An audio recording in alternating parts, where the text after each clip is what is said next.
planet to grow. You can't just build the roof.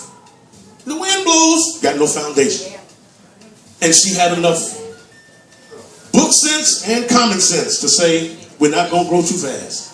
And so we need that kind of counsel for a current and new generation of women. So on this Women's History Month, Attorney Andrea Townsend, we want to lift you up, sister, and recognize you, because we need more living and breathing examples like you of black women in business. Y'all give them counsel. Counsel?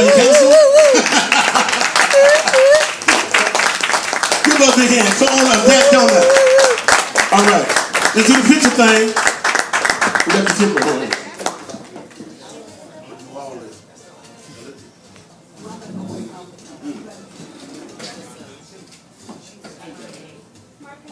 Yes, I can. Thank you. Good afternoon, everyone. Good afternoon. We are so honored to be here and so honored to have you recognize that donut. For those of you who don't know, my husband, he's a little shy, but it is his vision that has caused us to actually be able to celebrate this today, and I celebrate him. As I often tell people, I'm just labor, and I'm happy to do that. I was so struck by Pastor's words when he said relationship, because no business can succeed, especially black business, minority business, without relationship.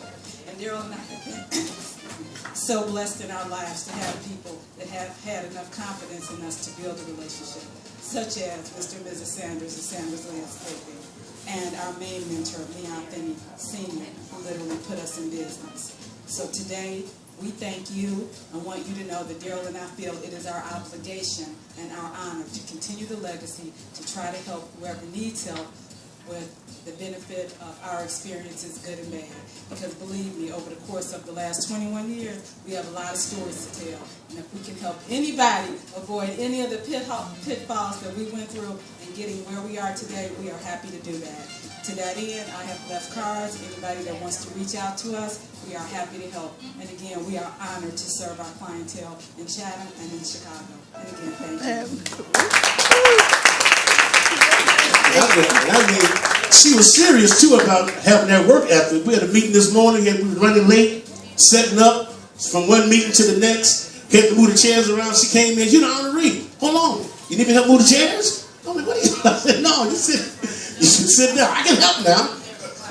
But anyway, we need these live examples, and we still running on time too. Ain't that a good thing? But and it's always good to be able to keep you run out your own place. You know what I'm saying?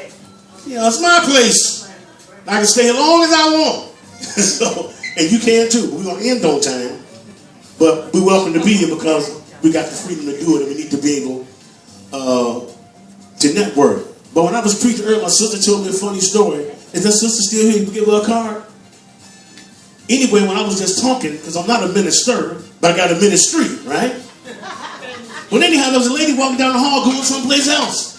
Thought there was church service going on. Stopped Yvonne. Who was that preaching? Oh, I like what he said. Tell him I got some money for him. I ran on back.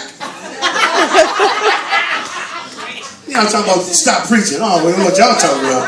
I got a little more for you. I got this dry bone story. I did. But then I see, who is that preaching, young lady? So I want to give them. Can I donate? Like the word. So I'm gonna keep on talking and keep on lifting up. But sister, we thank you so much, and we're gonna connect with you in a few minutes. All right? All right. But appreciate that. Tell me not to preach. And the people didn't tell me not to preach. They had the money. And the people who said, "Now I'm preaching anyhow," and somebody who didn't expect. I heard the word. And here it is. I'm happy now. I feel good now. Yeah. Speak up. Yeah. I didn't come to preach, but I can. But this last awardee I mentioned earlier, in my lifetime, there was Teresa Fambro Hooks, who made her transition recently. And when I look back over my life and my family's life, people all over the world know the story, and I got to go change my story on my bio, because there are a lot of people around the country who gave me who refer to me as a political guru. And it dawned on me where I got that name from. Teresa Fambro Hooks in the TC's column in the Chicago Defender. And And so she said, this boy's a political guru. He lives and breathes this. But as a causative defender who covered me in my life and my family's life, that a lot of people wouldn't know my name if I couldn't go back and record from the Chicago Defender. Gave me my first column when I was a teen journalist. I quit taking that word now because labels will get you. I'm not a journalist, I just blog. I don't know first person from second part, I don't know nothing. I just blog, whatever come out, I hope you understand it. So one guy refused to get an award from me. One year at the Who's Who Awards, I was supposed to be nominated as Who's Who in Black Chicago for activism. That's what I do. But that year, I took that job at the South Street Journal newspaper, and they gave me this title of associate editor. And I'm going to tell you, this is a guy we know. He refused to come. In the journalism section, because you know my name Alan, so I was first. No, I refused. This guy represents everything wrong with what a journalist is. And you're not going to have me honored with me coming behind his name, because he's not going to be the example that people in this book look up and say, we got to follow. He wouldn't. Y'all know him too. St. Glenn Readers, I think. I can't remember. Oh, I didn't say that though. You didn't say that. He represents everything wrong. But again, from the first black mayor to the first black president and all the challenges that we've been through the years.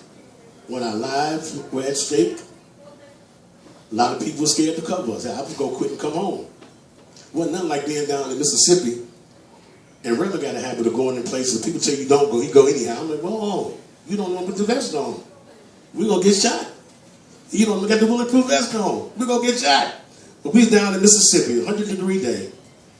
And I knew then, I'm getting ready to go home. This ain't for me. But marching through Mississippi, we went down there with Emmett Till's mother, Ms. Mobley. Because there's a certain part of Mississippi, they still told black families don't come. And before we got there, they went up there and painted the sign that said, we still kill niggas. We cross over here.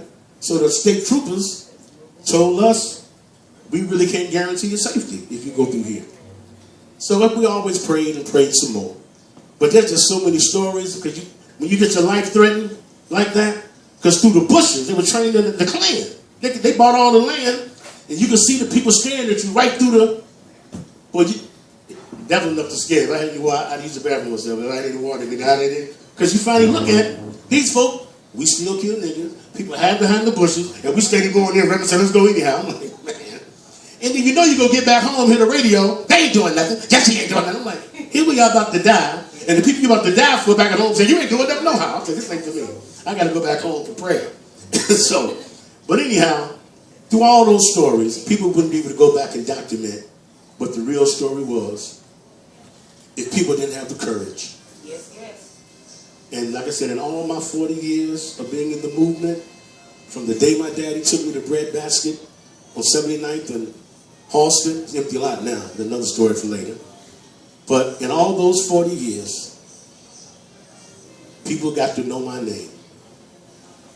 People got to know and trust in my leadership and my work and my service.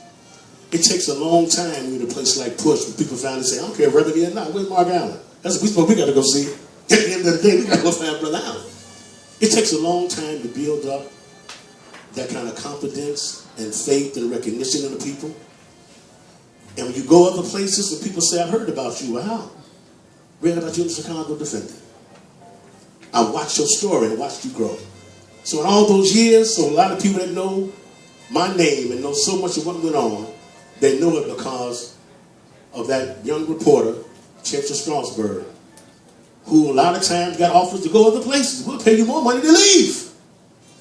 And she stayed at the Defender anyhow. And she covered our sacrifice.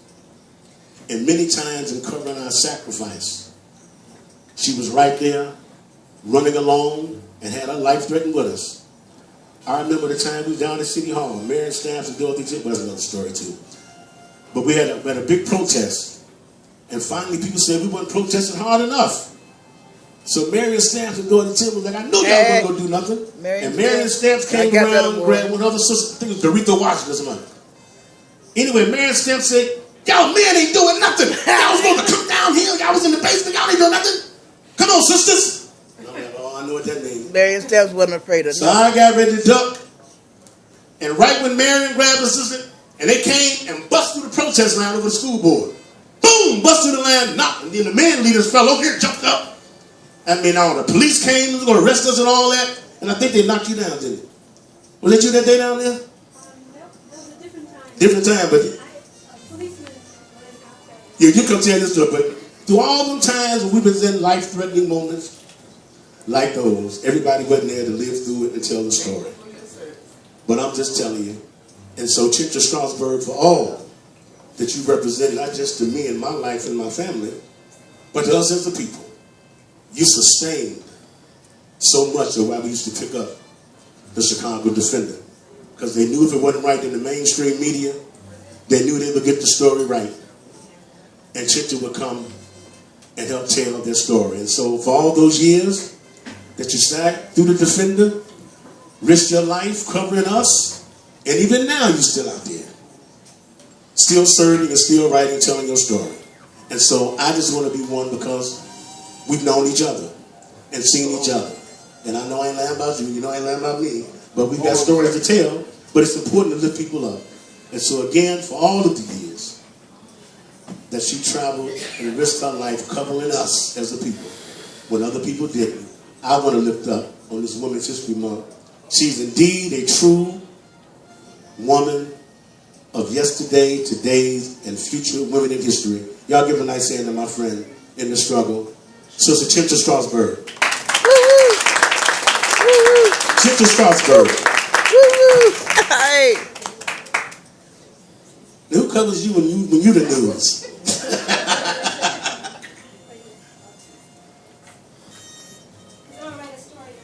Oh. Oh, you got the picture. Hold on.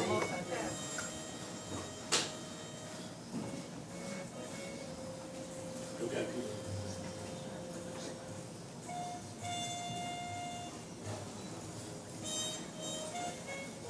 Can I look at this right now?